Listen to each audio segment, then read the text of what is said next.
अस्सलाम वालेकुम वरहमतुल्लाहि वबरकातुहू। आज हम एक आयत देखेंगे कि कुरान में बीवियों को खेतियाँ क्यों कहा गया है।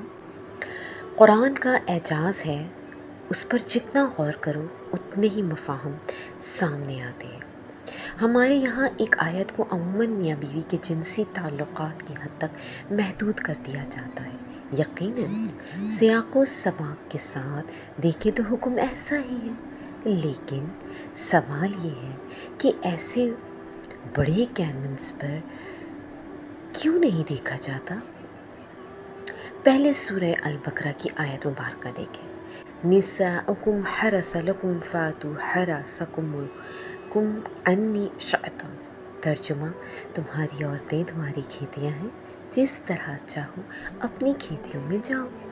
मुझे इससे इख्तलाफ नहीं कि यहाँ इस्लाम खानगी उलझनों को दूर करते हुए रहनुमाई कर रहा है, लेकिन गौर करें कि खेती की ही मिसाल क्यों दी गई। यहाँ लफ्ज़ खेती ने मुझे सोचने पर मजबूर किया। तुम्हारी औरतें तुम्हारी खेतियाँ हैं। ज़्यादातर उलमाए कराम कि यहाँ भी खेती की मिसाल औलाद से ताबीर की जाती है। ये दुरुस्त है कि नस्ल इंसानी का फ़रोग़ यानी औलाद औरत से है। जिस तरह बीज बोने पर खेती अनाज या फल देती है, ऐसे ही औलाद का हुसूल औरत यानी बीवी से जुड़ा है। अब दूसरा रुख देखें। अब आप किसान हैं, आपके पास ज़मीन है, लेकिन आप उस पर तवज्जो नहीं देते, उसकी बढ़ोतरी के लिए पैसे खर्च नहीं करते, उसे वक्त नहीं देते, उससे मोहब्बत नहीं रखते, अपना आराम सुकून खर्च करके उसकी खिदमत नहीं करते, उसे हरा भरा बनाने के लिए अपना आराम सुकून भूल नहीं जाते, उसकी तरफ आने वाले सूर और दीगर जानवरों से उसकी हिफाजत नहीं करते, उसे दूसरों की गुज़रगाह बनने से बचाने की कोशिश नहीं करते, उसे उसके मिजाज के मुताबिक कम या ज़्यादा धूप से नहीं बचाते, उसे उसकी ज़रूरत का कम या ज़्यादा धूप से नहीं बचाते, उसे उसकी ज़रूरत का पानी नहीं देते, तो क्या होगा? खेती सूख जाएगी, उजड़ जाएगी, आपको उसका फ़ायदा नहीं होगा, फल अनाज नहीं मिलेगा और आप उसे दबा कर बैठेंगे। यहाँ ये सब भी सिर्फ इस एक लफ्ज़ खेती में छुपा है।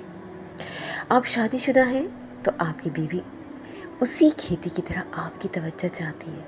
वो चाहती है कि आप हर बात भूल कर उसके नखरे उठाएं, उसे तवज्जो दें, उससे अपनी मोहब्बत का इजहार करें, हर रोज़ उसके पास रहें, उसकी ज़रूरियात का ख्याल रखें, उसके मुहाफ़िज़ बने, उस पर पैसे खर्च करें, उसके तहफ़्फ़ुज़ के लिए दूसरों के सामने खड़े हों, उसकी तरफ देखने वाले सूरों को मार भगाएं, उसे खुश देखने के लिए, उसके आराम व सुकून के लिए अपने माल में से खर्च करें। जब आप उसे ये सब मुहैया करेंगे तो यकीनन वो हरी भरी रहेगी, उसका लहलहाना आपके दिल को खुश करेगा। लेकिन अगर ऐसा नहीं करेंगे तो वो मुरझा जाएगी और उसे देखकर आपका भी मुंह बन जाएगा। ये फितरत है, ये कुदरत का उसूल है और ये कुरान की आयत मुबारका के एक लफ्ज़ में छुपी हकीकत है। अपनी बेगम को तवज्जो दें, इज़्ज़त रोज़ाना की बुनियाद पर अपना वक्त दें, उस पर अपना माल खर्च करें, उसकी ज़रूरियात फ़ौरी पूरी करें। औरत इतनी ही तो तवज्जो चाहती है जितना किसी भी खेती को अपने किसान की तवज्जो दरकार होती है। बदकिस्मती से आपको इस आयत मुबारका की जहाँ भी तशरीह या ज़िक्र मिलेगा वो जिनसी मिलाप तक ही महदूद मिलेगा। हालांकि इस आयत का सिर्फ एक लफ्ज़ ही इतना वसी मफ़हूम रखता है कि मुझ जैसा गुनहगार दंग रह जाता है। हमारे यहाँ कुरान पाक पर रिसर्च का वैसा कॉन्सेप्ट नहीं जैसा होना चाहिए।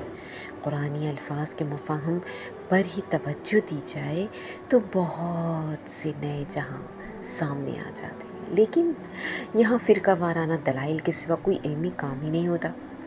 अल्लाह पाक हम पर इल्म के दरवाज़े खोल दे। अल्लाहुम्मा फ़क़्हिना फ़िद्दीन। आमीन या रब्बल आलमीन।